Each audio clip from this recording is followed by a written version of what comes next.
Bem-vindos ao nosso canal YouTube com Falando Nisso de hoje e a pergunta de Ariane Röder. Olá, Christian. Na graduação em Psicologia e nos estudos em psicanálise, escuto bastante a respeito do declínio da função paterna na contemporaneidade. Sei que é um tema muito amplo, mas poderias, por gentileza, falar a respeito das consequências do declínio da função paterna na contemporaneidade? Grata, abraços. Então, Ariane, essa é uma colocação bastante específica do Jacques Lacan, feita num trabalho de 1938, conhecido como os complexos familiares. A formulação que a gente encontra aqui, mais exata, é o declínio da função social da imago paterna. Essa tese ela não é exatamente original da psicanálise nem do Lacan. Se a gente pegar a Horkheimer, ele também é a escola de Frankfurt, ele também vai entender que toda a modernidade é um longo processo, desde o século XVII, em que há uma dúvida, há um declínio, há uma desautorização da função social da imago paterna.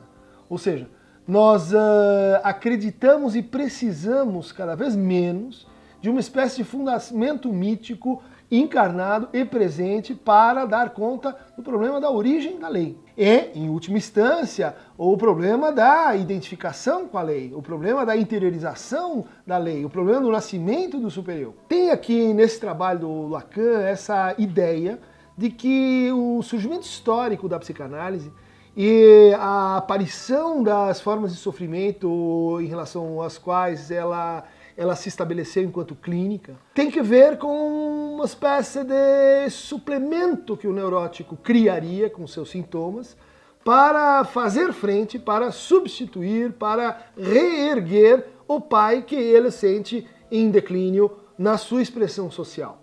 Vamos lembrar que o complexo de Édipo é uma instância de humanização e de socialização.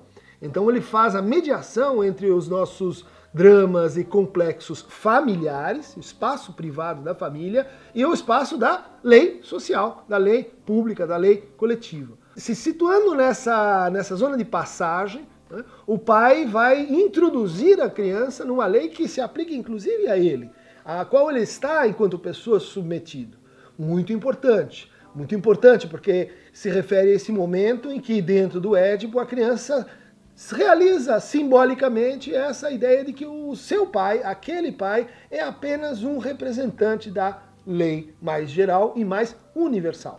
Ou seja, o pai tem essa função de universalizar aquela que antes era uma lei caprichosa, uma lei familiar, uma lei que depende de quem aplica, porque ela está pessoalizada nos personagens que a representam. A tese do Lacan é que a neurose ela se torna mais aguda, ela se torna mais visível socialmente, na medida que o pai é percebido como alguém que não está sendo assim reconhecido fora da família. Ou seja, a função social da imago, ou seja, da imagem do pai. É como se o pai fosse gradualmente assim sendo substituído apenas pela função do mestre.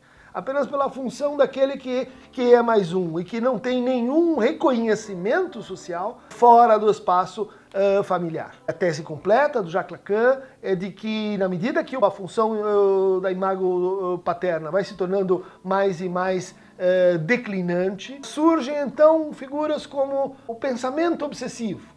Um pensamento como, por exemplo, a gente vai ver no Homem dos Ratos. Se olho uma mulher nua, meu pai deve morrer. Ou seja, veja como está figurado aí uma ideia de que é um pai em declínio.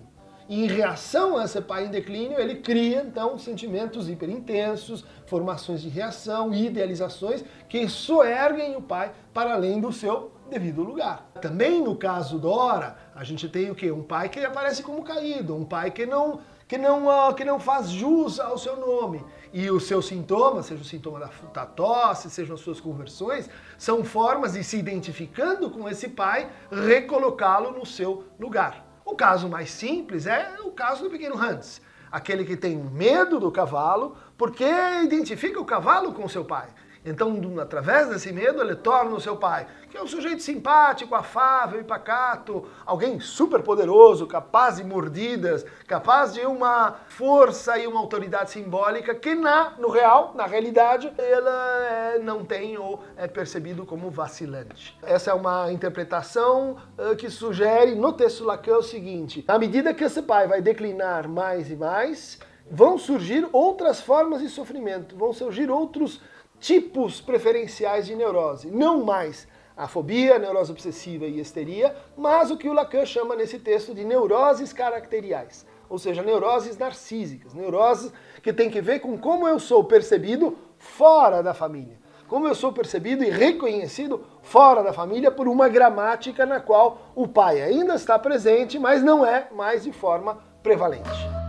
Ariane, essa é sucintamente a tese do declínio da função social da imago paterna. Para receber mais suplementos, suplências psicanalíticas, clique aqui no Aqueronta Movebo do nosso canal YouTube.